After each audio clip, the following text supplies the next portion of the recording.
many lives will be lost to the Maangamizi. It's way bigger than the pain that I place on the CD. If I told you all the truth, would you really believe me?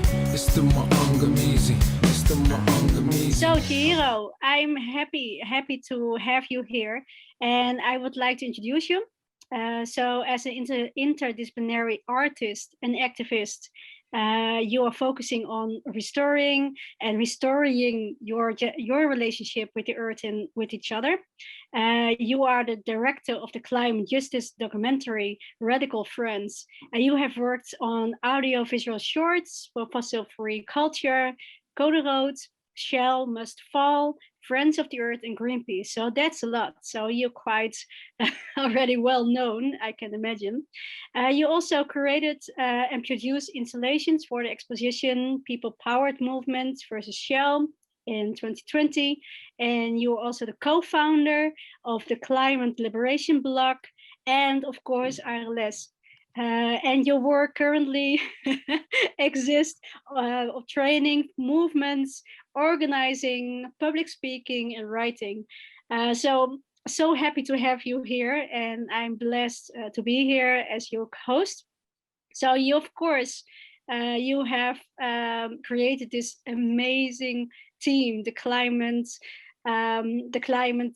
reparations. So there are one thing that I really love is that this is now available. So happy to have that.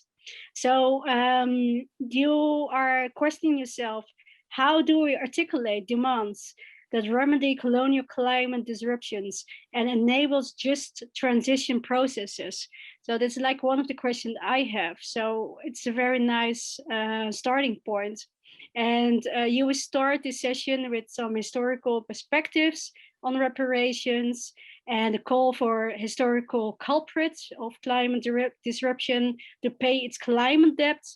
You will also reflect on justice making and how different pillars of justice making are situated, who has agency, and which processes and focus belong to each strand.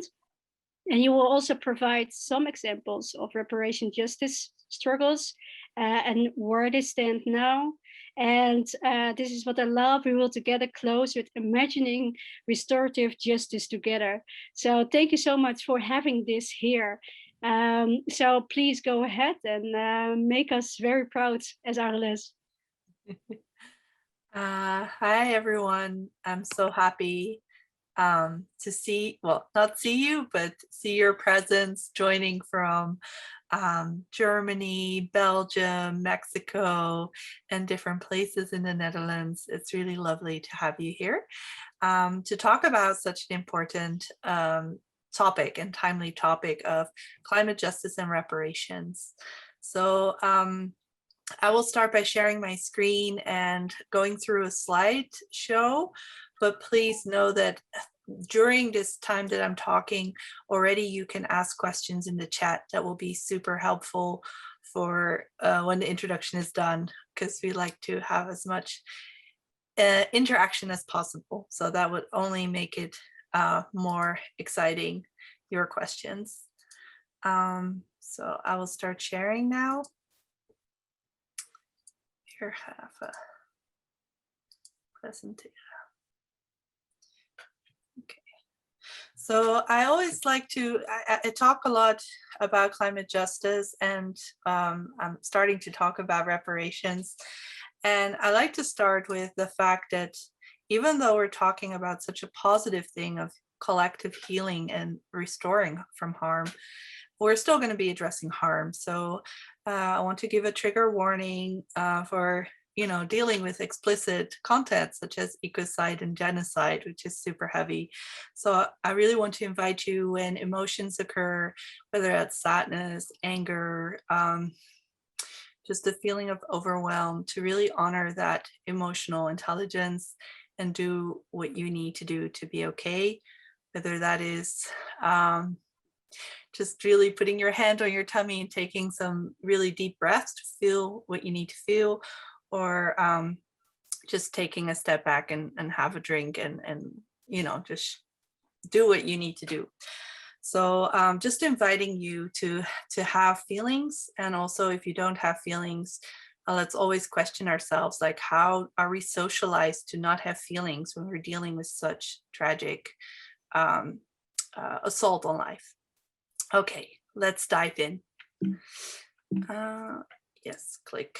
So climate justice and reparation. Let's start with the frame of looking at the climate crisis, because oftentimes in white stream climate discourse, we talk about the climate crisis as if the climate is the crisis, instead of the politics, that we're having a political crisis, a colonial political crisis, which is a historical crisis. So I do have talks that dive into this deeper, but for today's purpose, I just want to iterate that when I talk about reparations and climate justice, I treat the climate crisis as a colonial crisis. So I don't just look at the symptoms of CO2, which is the most visible part, but I look at, like, how do we experience this nature? So far, we have a distorted knowledge. We see that historically, the Western knowledge production has done three things. One, it has externalized nature. It has made space flat and time linear. So all of these three things, nature as external, time as linear, and space as flat, is a distortion through which we don't really understand the climate crisis. If we look at climate disruption from a colonial lens, we see that colonization, white supremacy, male supremacy, human supremacy are root causes of politics of mass destruction, of scorching earth, of decimating populations, both human and non-human. So for this, I would really advise to watch Exterminate All the Brutes, a recent documentary series that really goes into histories. And I do really advise this documentary series because it doesn't just talk about the history in the US, but also in other continents quite holistically. So that's the historical note. But beyond the root causes, the knowledge production, and the symptoms, there's the often forgotten dimensions of erasure, that which we are made to forget, appropriation of earth and peoples and cultures, and the need for reparations. It's somewhere there in the shadow, actually the path of restoring. So this is our entry point. It's the entry point of a historical understanding that these emissions have been made not just by humanity, but by particular countries, and also looking at the map of the world that not so long ago, actually in a time when emissions were rising and rising, and we already knew that climate change was happening, Europe pretty much ruled the land base of much of the earth. And if you look at the right, you see these emissions in 1751 to 2018. You see the predominant proportion of emissions being under Europe. And especially if we know that the link between emissions, CO2 emissions, and climate was already made in 1896, we know that there's been a lot of time lost by politics that just simply is not willing to stop scorching earth, to maximize powers of a few and maximize capital accumulation of a few. So now, if this is the way we understand climate and this political crisis, then how do we address it through a lens of climate justice? So some of the ways that we've seen popular struggle in the domain of UN and legal terms, or soft legal measures, is the first entry in 1992, ecological debt. So this is really in Brazil, the global south, really understanding from a long history of fighting of colonization that when we have an Earth Summit, we're not just talking about saving futures, we're talking about restoring the past. And due to this movement, due to interventions, already since 1992 in the UN framework, there is an article, CBDR, which is common but differentiated responsibilities. So it is clear that emissions need to be reduced, but not all nations have the same responsibilities because of historical track record. This fight has been long, a 500-year struggle for land defending. But in the domain of climate litigation and climate justice, the rich countries of Europe, they know very much that they don't want any of these articles in there, because they know fights are going to be fought in courtrooms and everything. So you must imagine that in these UN summits, like really one sentence can be loopholed in like just twitching one comma or one word in which it will have less legal standing. So it's a fierce struggle that grassroots are leading. In 2009 was another important breakthrough when Bolivia, both in Copenhagen, in Bonn and in Cochabamba, proposed the framework of talking about climate debt. That's actually Europe and US need to pay their climate debt. So we're not asking for aid, you just need to pay up. And pay up is not just money, it's also adaptation and mitigation for a transfer of technology, clearing atmospheric space so others can use it, like doing away with patents, sharing certain knowledge that is kind of fenced through patents. And this was actually in a coalition with Global South countries. So a fierce voice for climate debt reparations was Lidi Nakpil from Philippines. You had the NGOs already joining in of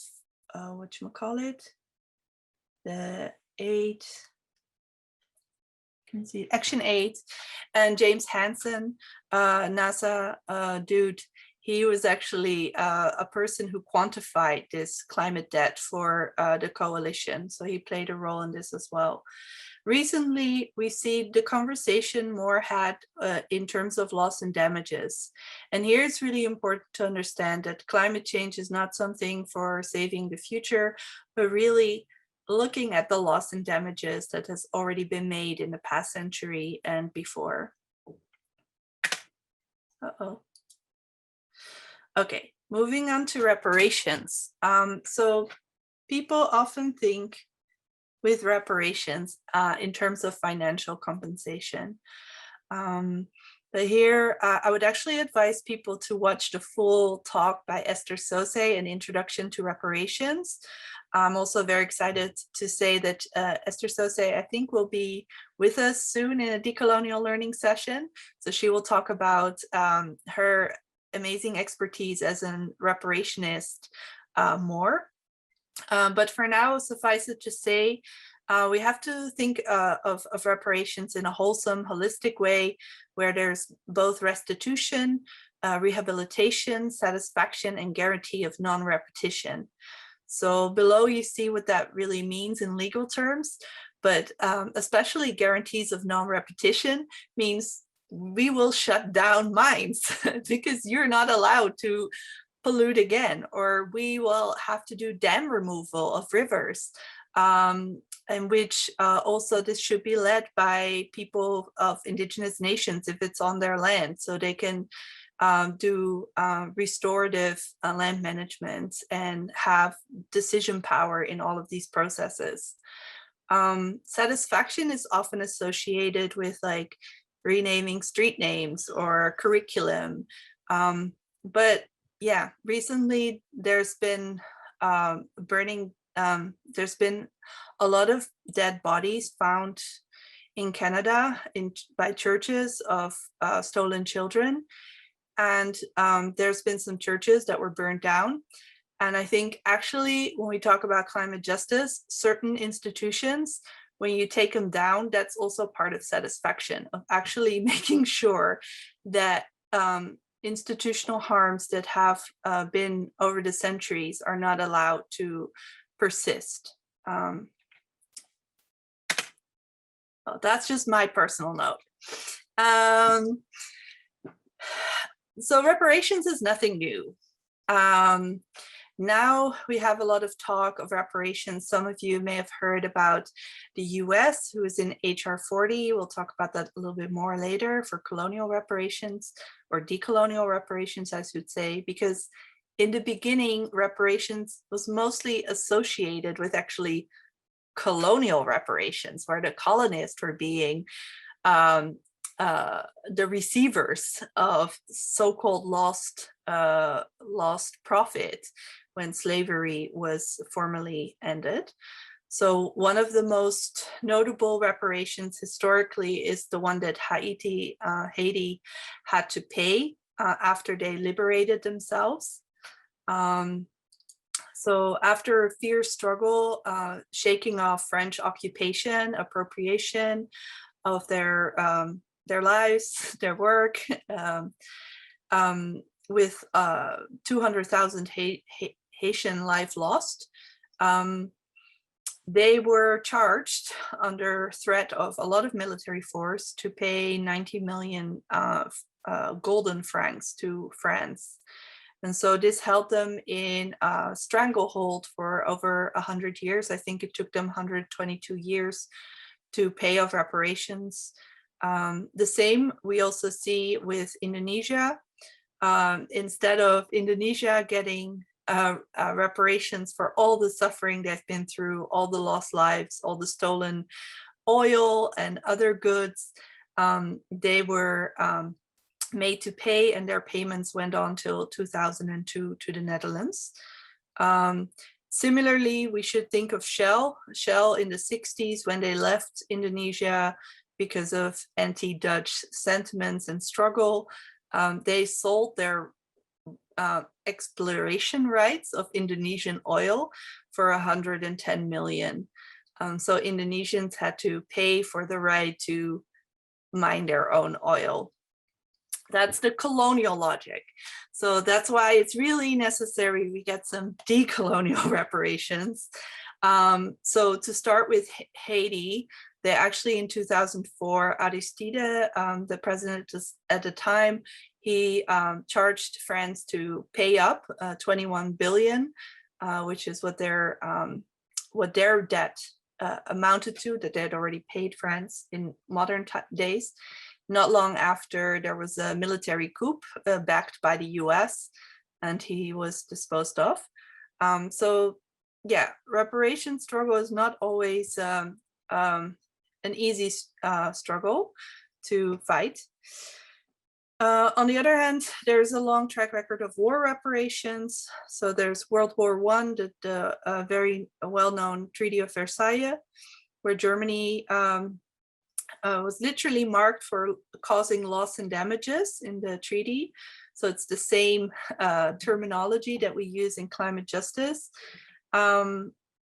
And also notably, they had to do a lot of their payment, not just in money, but in shipments of sheep and cows and ships.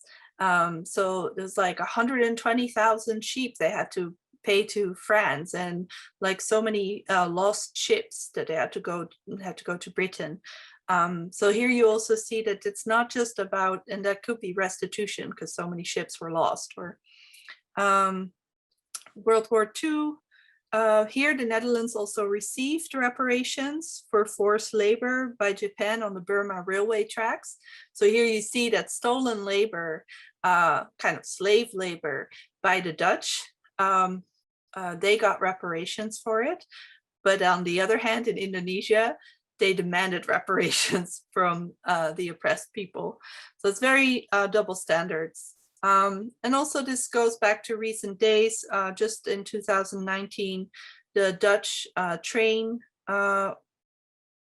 corporation, the NS, the Dutch train railway, came through with a measure of paying up so many million because they organized the trains to go to concentration camps in Germany for payment by Nazis. Of course, we often see with reparations going wrong that they don't really care about the victims, so they will only compensate one group and create new suffering. So in the case of the Dutch railway, they only compensated Jewish people, and in the end, Sinti Roma, who fought for it. But all the people from the resistance, or I think also not handicapped people who were transported, they were all not part of this deal. So it's very divisive. Recently, just in 2021, we've seen Germany apologize for colonial genocide in Namibia. Also here, a blunder was that they apologized to the Namibian state, whereas the genocide really took place over particular indigenous tribes, the Namas and the Hereros, and they weren't apologized to. And so this was very painful. And also the 1 billion that they made available, they're attached to strings and ways that can be spent. So these are all learnings. When we are fighting for our reparations, we want decision power in the communities, at the people who are most suffering the loss and damages. Another exciting reparation struggle is HR 40 bill in the US, a whole reparation plan. There's more talks about that online, so I'm not going to go into it here, but I do want to name it as it's very current. And tomorrow, the 1st of July, we will have Ketikoti. So it's the discarding of the chains celebration on the 1st of July here in the Netherlands. And there are debates about Amsterdam making apologies for their slavery, their action in slavery. And they have commissioned a huge or quite a big book about their role in slavery. So this can be part of a reparation process as well, like actually commissioning decolonial thinkers and researchers to publish a book and make that a recognition in society.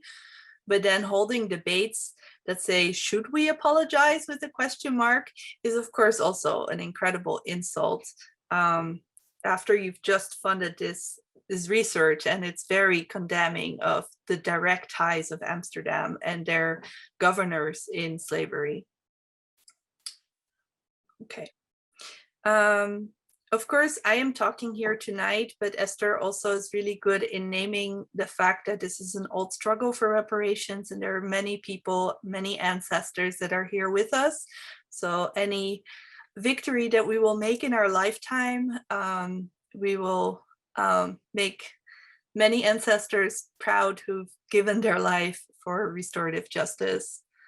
And these are some of the people that also helped me in my learning recently, listening to talks, and I really recommend also to check out their work. I will do a few words now about justice, as we often chant as climate activists, what do we want? Climate justice, when do we want it? Now.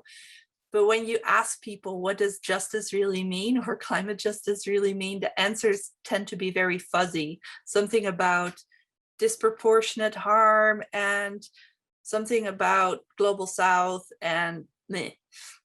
So I want to pay some credit to Wangui Wakamonji, a dear friend of mine who definitely helped me thinking through justice practices, both within and without outside of the court.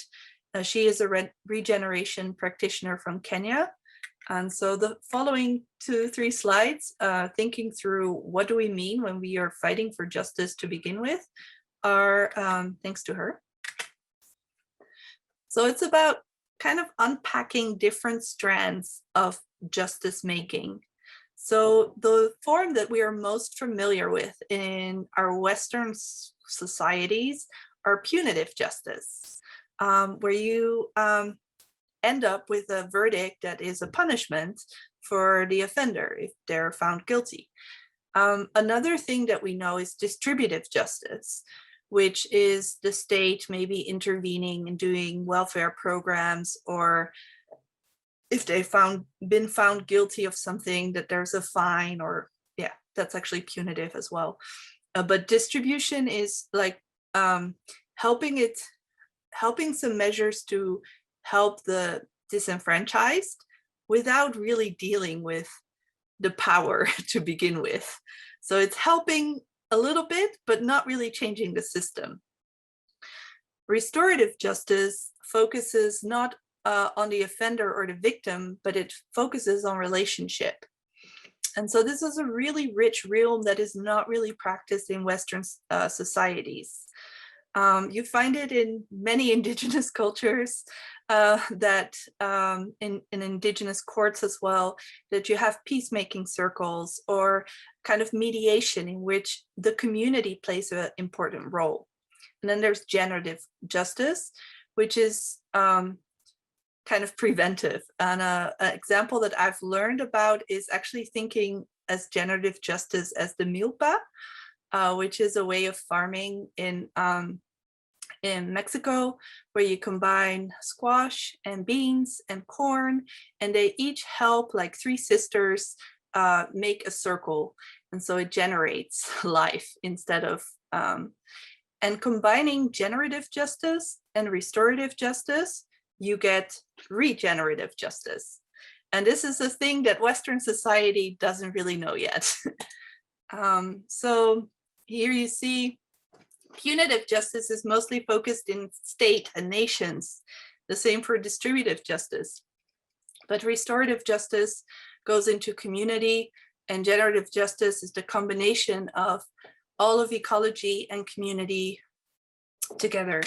So if we think about these different strands, we can think about punitive justice to arrest the CEO of Shell or BP.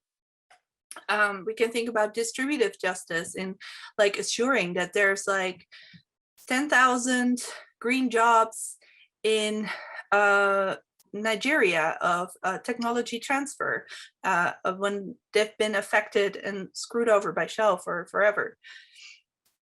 Restorative justice, we can think about truth and reconciliation concerning genocide, ecocide, and the way those are interfacing. Generative justice is really about creating more relation, more life, more health in general. So the point I want to make here is that not all justice takes place in court, because court is state-run, and we can't really rely on the state to do our healing. We can remedy some of the incredible wrongs that need to be happening on state and interstate level. But in terms of our healing, we will have to do that in community. And an important example I would like to remember here is when veterans of the military in the US came to Standing Rock to be a human shield against police violence, when police was sent to violate the indigenous land defenders or water protectors. And they came there not just in solidarity, but also apologizing for the incredible harms that the military of the United States has done and is doing. And so this was a relationship building practice. And so it's not that, you know, everything is swept under the carpet and things are gone, but this is relationship building in practice in solidarity. Also, peacemaking in practice. There's a beautiful website, Indigenous Peacemaking Initiative, where I found some beautiful resources on justice making. So I'm always running over time. Going through. You're good. You're still good. Cool. Focus on dealing with collective post-catastrophic memory. So this is a book, Legacy, that focuses on that reparative justice more from a community level. Also thinking through how do we bring back circular ways of being, circular ways of knowing, circular ways of relating. These are some examples of, it should say in the picture. Yeah, exactly. I do want to be specific because too often we say general indigenous knowledge and they're rooted in particular cultures. So this is from Canada, and yeah, I can really recommend it. Also, beyond the state level and the community level, there's of course the institutional level. And so if we look at example, green organizations like big NGOs, they have been part of the problem as well of being in practice with colonial conservation. And so here, this book of Decolonizing Wealth, which is really about decolonizing the sector of funding, what's it called, philanthropy. It's a really good book with practical know-how, and foundations have actually put this into practice to not only rethink but redo the ways of funding. And so if you're working in an NGO or in an organization in the green sector, I would really recommend this book for starting to do reparations on the institutional level. Sorry, trigger warning. We are looking now at a few examples in which reparation struggles are actually alive today, in which eco-genocide is intertwined. So quite notably, the Vietnam War and Agent Orange has decimated both forest people and next generations. So I will read a little bit here. So this is an example of scorching earth politics of warfare. So from 1961 to 1971, the US dropped more than 75 million liters of Agent Orange and other herbicides over Vietnam, Cambodia, and Laos in what was then called Operation Ranch Hand, in a scorched earth policy to strip the terrain of foliage and food supplies in an effort to defeat the resistance. During the 10 years of this operation, more than 2 million hectares of forest and 200,000 hectares of crops were heavily damaged or destroyed. In 2010, the US Department of Veterans Affairs had to pay up 16.2 billion in compensation for Vietnam veterans, so the US soldiers who fought there. But meanwhile, people in Vietnam are not being compensated, not even for their healthcare, like quite basic restitution, not even reparations. And so there are documentaries about this as well. The toxics sometimes affected the people, but you don't see deformities. But then they got children, and yeah, there are 5 very typical ways that the limbs, eyesight, and different ways of distorting the body is now affecting, I've got the numbers, I think, in the next one, affected by Agent Orange, 3 million people, 150,000 children with birth defects that are shown to be related to Agent Orange in Vietnam alone. So there is the call for reparations. This fight has been ever since the Vietnam War, but since the case was won for US military veterans, now they stand a better chance to actually get reparations.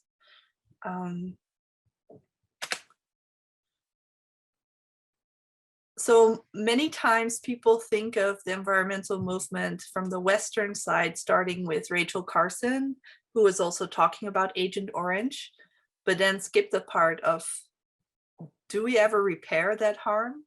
Do we even hold militaries accountable for such incredible crimes? So in recent years in Europe, there's been a very powerful campaign. You have 5 more minutes or so, yeah? Yeah, a very powerful campaign, Stop the Mangamizi. So that's why we started today's session with the song from Akala Mangamizi. Mangamizi is a Swahili word meaning the African Holocaust, the genocide, ecocide. And they really make the connection about stripping life and land and earth of the African continent. Another important reparation struggle ongoing is in the Caribbean, CARICOM.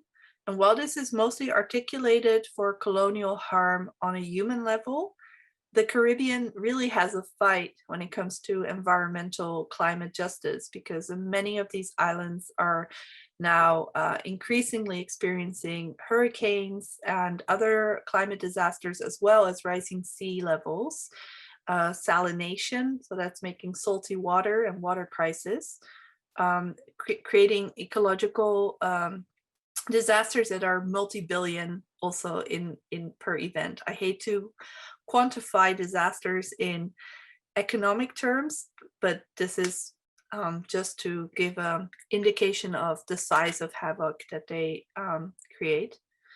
I've been told this is not a nice lady, but this is just to show that even in mainstream like The Guardian, UN human rights chief calls for reparations to make amends for slavery. So these conversations that, you know, the struggle that's been going on for centuries is picking up speed, that it is being discussed in quite big platforms like the UN, or even Biden made some comments about supporting reparations in the US.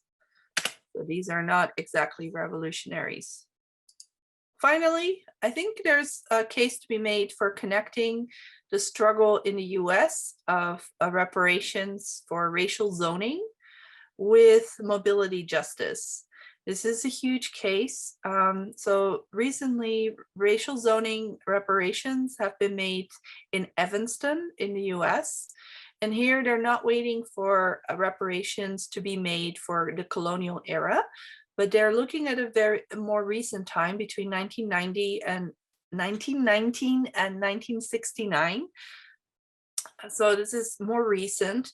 And the way that Black people in the North in Evanston were only racially zoned to be in neighborhoods that were disinvested in, disenfranchised, where there was no school allowed, no hospital, no playground, over policing.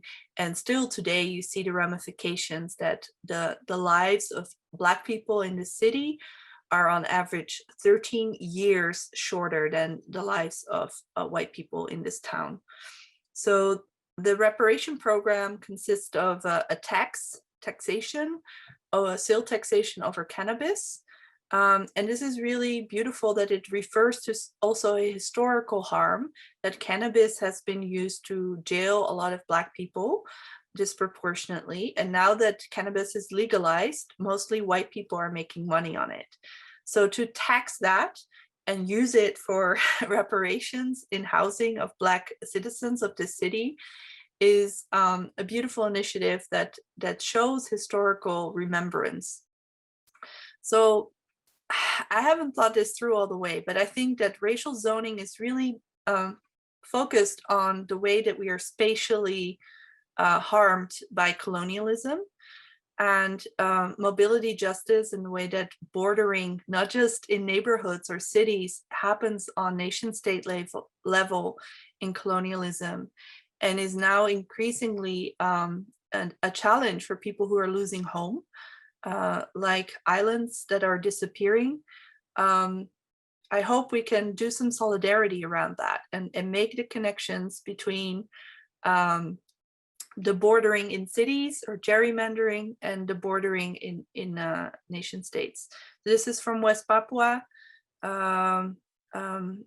And also already in 2019, 3 little islands disappeared. They were not populated, but this is no longer in the future. This is happening now. And speaking from the Dutch experience, Bonaire, Sint Maarten, they're all incredibly harmed by climate justice or by climate disasters already, facing storms, salinated water, coral reef loss. Of course, they're made dependent on tourism. There's a whole chain of events and chain of political dependence that is creating massive harm. So here is also a case for the Dutch climate movement to see like what can we do to be in solidarity for the loss and damages? Because we see that when Sint Maarten struggles back to Netherlands, they immediately face repercussions. Like they made a complaint with the UN for being racist, treated Dutch racism of the Dutch state, and immediately the Dutch revoked their COVID support. So we see the colonial ties are very tight. So closing on this, we've talked about spatial justice, like racial zoning and justice mobility. But I wanted to talk something about health and land concerns as well, because it's not just about money, it's about health. So in Michigan, they paid up Flint residents who have been poisoned, their water have been poisoned by politicians on racist capitalist scheme of poisoning pipelines of water and lying about it. And we see like that money will evaporate very quickly. But what we don't see is reparations for lifelong healthcare because they have heavy metal in their water. So that's never going away. And so I think we need to push the agenda for not just money, but like lifelong healthcare. And in the case of indigenous struggle, we see the land back movement. The most important reparation is actually getting the land back. You're still on stolen land. So this goes for all of Abya-Yala, but also in many places in Asia or in Africa. So yeah, I'll end with that note, I think, and save some of the things for discussions. Mm-hmm. Yeah. Thank you so much, Chihiro. It was amazing to see how much information you can provide us in such a short time. And I know you have killed your darlings and many darlings, I think, while preparing this presentation. And also, I have heard a lot of like, this is already online, I'm not going into this, but this is what you need to know. So I'm sure that many people are really diving into the material afterwards. But now I think it's nice to open the audience for having some questions. And there are not so many questions in the chat, but if people are willing to do so, please write it down. And then maybe I can start with one like short question myself. Because I think that what you say about the indigenous, movement for reparation, I think that this is like maybe the next step after decolonizing like the world, because then you need to know what you want. What do you want? Exactly what you said. Most of the people want to have land, but I spoke the other day with my mother and I asked her, what do you want? What is your view, your conceptualization of decolonization? And she said exactly what you said, what you mentioned. I want compensation, not for myself, because I can heal. I can heal within myself. I can heal within my community. That's not a state thing. The thing I want to have is compensation. But then what I really like about your like your list is we always stop with the punitive justice or the compensation or like in money, in terms of money. But she mentioned we don't even have like this kind of Western capital, we don't use it. So we don't want money. Money isn't the thing. So why is it that many people always think about, when we talk about like compensation or restoration, reparation, we always think about money. So is there anything you can say that maybe it's like in our mindset that it's not going to happen, the shift in the mindset that we don't want to have money, we want to have different things like satisfaction, like other things. Is there any way you can say like, okay, this is really like the one thing why we stop with enriching ourselves with this concept? Yeah, thank you for sharing and your question.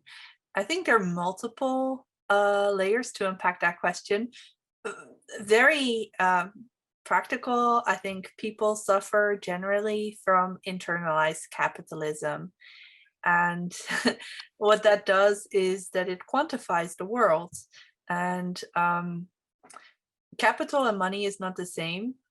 Capital is a particular kind of money earned without working and investment cycles. But money is a quantification, and we see that in our language as well. We have eroded value to exchange value. And so with money, you are presumed to be able to exchange it for whatever. And that's not really the case. You can't, exchange money for health or for love or for land, for that matter. If you look at the indigenous way, one of the ways that the US wanted to get rid of the Lakota Sioux was through a monetary reparation.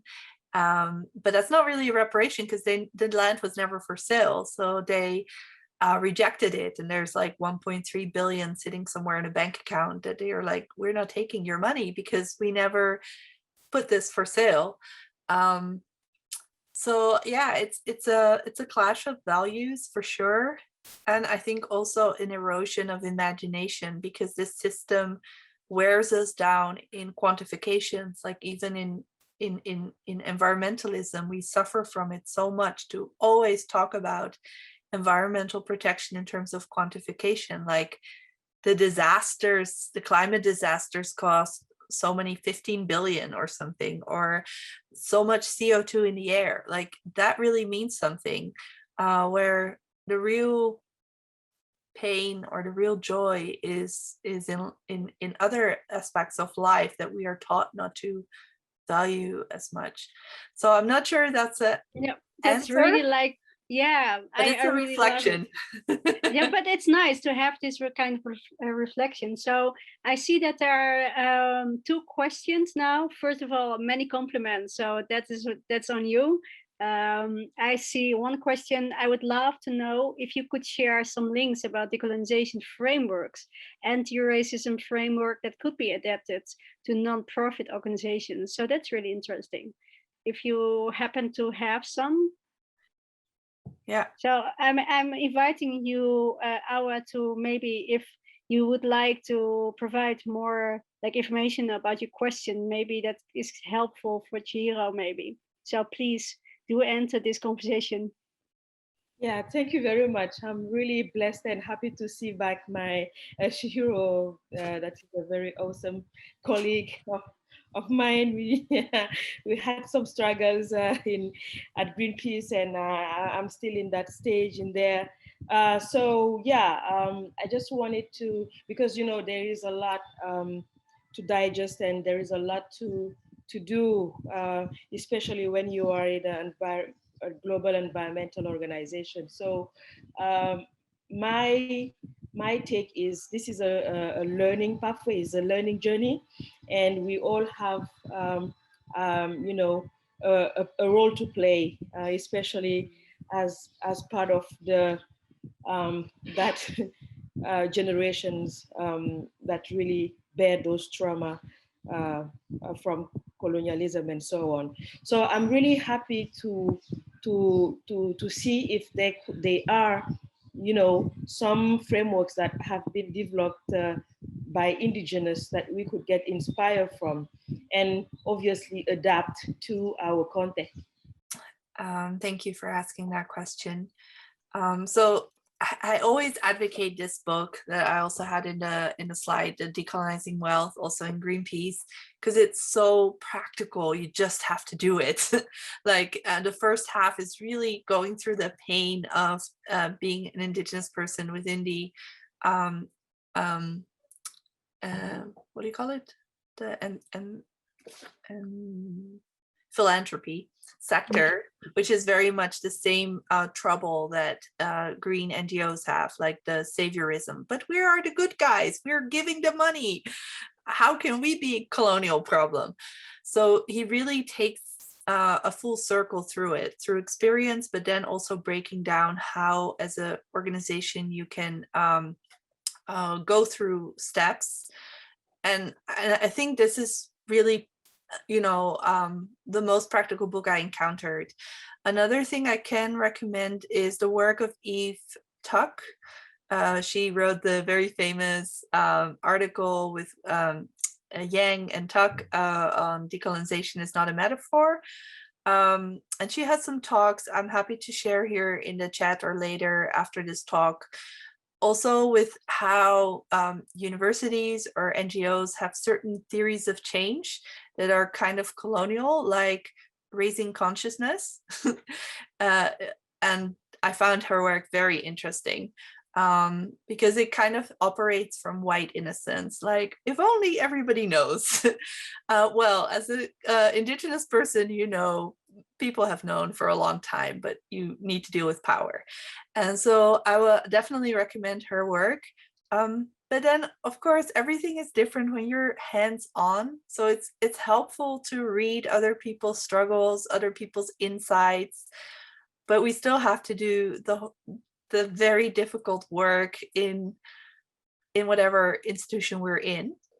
Okay, cool. Because I think I have maybe some also other insights. I've worked in many international NGOs. Racism was very much part of my work to deal with it, not only within, but also in relation with partners. So let's do that for, let's save that for after the session or the Q&A afterwards. So I go now to Karen, because she has also a very interesting question, and then you have Govert, and well, many questions you have. So you're actually inspiring a lot of people to think with us. So that's cool. So first start with Karen. She said she became very interested in regenerative justice because she hadn't really understood these terms before. So thank you much for explaining it. And she will start reading for sure. But what you would like to know is your thoughts about whether we should only focus on regenerative justice from now on. Does it still make sense to have also punitive justice at the same time? Or does that attack the regenerative justice? So it's actually a very good question we all have, I think. So could it be coexist? Yeah. Thank you for asking that question. It's a question I struggle with as well. I still believe we need punitive justice. But there are also people who can just dedicate their life just on regenerative justice and not deal with the punitive justice. I mean, we all have different roles in the struggle. And so I know that, for example, Wangui Wakamonji, she really focuses exclusively on the restorative and regenerative practices. And that allows her to go deeper and be more wholesome in that. So I think we need more of that too. But I still think we need many court cases to be won as well to really also change the legal infrastructure of our world. Because right now we still have corporate law, which kind of jeopardizes all life on Earth. Because under corporate law, we can scorch it. So I do think that's a battle that needs to be won. And through that, we still need punitive justice, even though I hope that in the end we can do away with prisons, because I am supporting the abolition of the industrial prison complex. but I do think that's a process. And for now, I think we need to arrest Ben van Beurden and other scummy CEOs. Okay, cool. Thank you so much for this. I hope it's really like resonates with what you also were thinking, Karen. So thank you so much. So I will do 2 more questions, and then I think we should go to your presentation again. So one question I really like, Govert, I'm not sure if I pronounce it correctly, but Chihiro, you mentioned freeing patents, so such that technologies can become accessible outside the West. So he's questioning himself, what do we think of the danger that such technologies convey Western ideals of knowledge and technology, overruling local ideals of knowledge and technology, so and doing colonialism by other means? So what do we think about the potential danger? Yeah. It's there. It's been there for 500 years because colonialism has criminalized other forms of knowledge production, and not only indigenous knowledge production, but also women knowledge production. When we think about the witch burning, which is also a huge scar in our history. So I think again here we are all the time working. We're all the time working in tandem. We're working on dismantling and rebuilding at the same time. So part of dismantling the patents is about also unbordering, like having free access. Doesn't mean that you want to adopt or use all the technology from the West, but you want to remove the financial barriers and the other barriers that are there. That's like democratizing technology. And then at the same time, we need a very strong revitalization of traditional ecological knowledge, but also different indigenous legal systems, and rebuilding Native nations. And I say that without romanticizing Native nations, because there's a lot of trouble and problems in there. And so they don't just have ready-made solutions for everything. They're dealing with a lot of their own troubles as well. But I think it's where we find a right entry point for healing, a right entry point for remembering, a right entry point for rekindling relations and with other values. And here I kind of go back to Chautileo's talk from last time of looking at just fundamental different values when it comes to land management or community building. So this is still pretty generic, but those are some of my reflections. So interesting. Yeah, thanks a lot. Yeah, hopefully it resonates also with your ideas. Yeah, it does. Thank you. Cool. Thank you so much for asking. Chihiro, do you have one more time time for one more question? I'm looking at you Sure. because this is a very interesting one. It's from Gargi. Hopefully I say it good. It was about your opinion of individual reparations. Or what is your opinion? So, for example, some people in the US are advocating for wealthy people to distribute their wealth by giving it directly to indigenous and Black peoples or groups, creating a hyper-local reparation program. So I understand that these systemic issues, but what are the possibilities for individuals to repair or restore relationships? And there is like this link, but do you have any ideas about that? Thank you, Gargi, for that question. Individual reparations. I'm not sure if it always needs to be reparations or if it really is reparations, but it's definitely restoring relations. And it can definitely do good or heal, but you're dealing still with a huge power dynamic in that relation. So I don't think there's a catch-all like good or bad for this practice. I think it can be done in a way that is helpful. It can also be done in a way that is reproducing saviorism, or so it really depends in like what way, in what way does that relationship transition.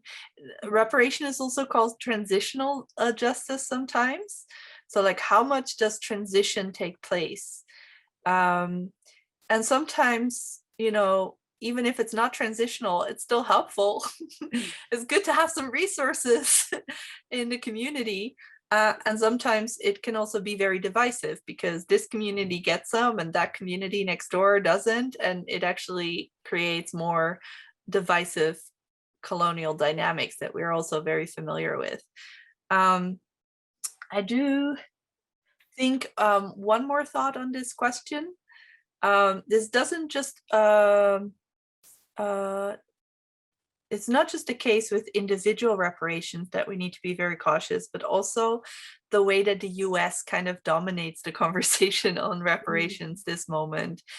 And Esther Sose was in a talk, I think last month, with Kiata Yanga Taylor and somebody else, I forgot his name, on reparations. And she repeatedly kind of reiterated very strong points of like, don't forget that, you know, if the US gets their reparations, with still being the biggest military imperial force in the world, that reparations might very well come out of the pockets of other, you know, parts of the world, like Africa and other global South areas, where this isn't about restoring Black dignity, but just US Afro-American dignity.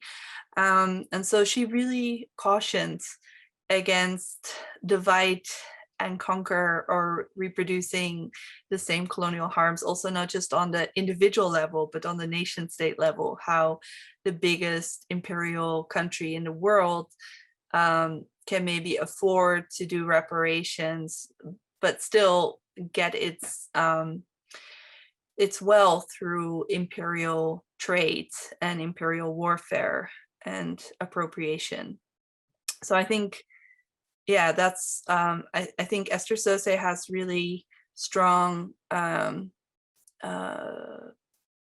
practice, but also insights into this internationalist solidarity movement building around legal reparations. So definitely, if there's one thing you get from this talk, is that you need to be here next time when Esther is here. I'm just doing the groundwork. Yeah. That's really good. Wow, I think it's also when you put that in your historical perspective, and we are ending now here with this kind of question, I think it's already like an achievement that we're trying to find out what the word means and how can we make sure that we understand the practices, and really shed some highlights on some practices elsewhere in the world, but also about, I see now, unlearning the learnings. I think we ourselves have a lot to do. So I think it's good for us maybe to have to announce the break. So just to give an indication of how the second half will be shorter, because we're going a little over time, we will have a 3-minute exercise to imagine reparations. This can be a practice that you would like to see in a struggle that you're leading environmentally, that could restore relationships, power, be transitional. It can be something really big for the world, like a global passport for everyone, or it can be something very specific to your city, or like removing a certain dam, and yeah, like the Yurok recently in the US. So we're gonna play a song, And during this song, I invite you to just sit with yourself. If nothing comes up, that's fine too, but just put a pen to your paper and see whatever comes out. Maybe it's just feelings. Maybe you come up with a beautiful vision for reparations, and it will inform your breakout room for like 10 minutes or so to speak with one or two other people from this session about what it comes up for you. So Chris, I will invite you to put on the music. Nosotras las mujeres, ese día nos sentimos muy contenta y tranquila y un corazón fuerte por ver los muchos de diferentes estaturas, colores como el maíz, que hay color amarillo, negro, blanco, pero todos somos una sola humanidad.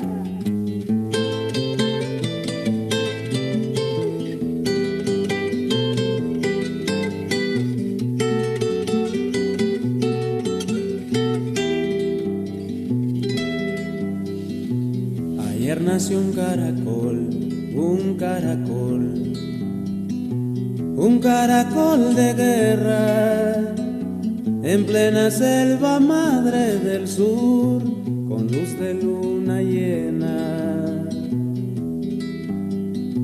Emprende el viaje al amanecer, el caracol, sobre un rayo del día. No lo detiene la noche, ya ves, pasa y nadie lo mira. Una injusticia lo hará padecer. Grita un silencio, apuesta, solo él, su mejor arma es un mar sobre su espalda, donde aguarda con valentía para iniciar al alba.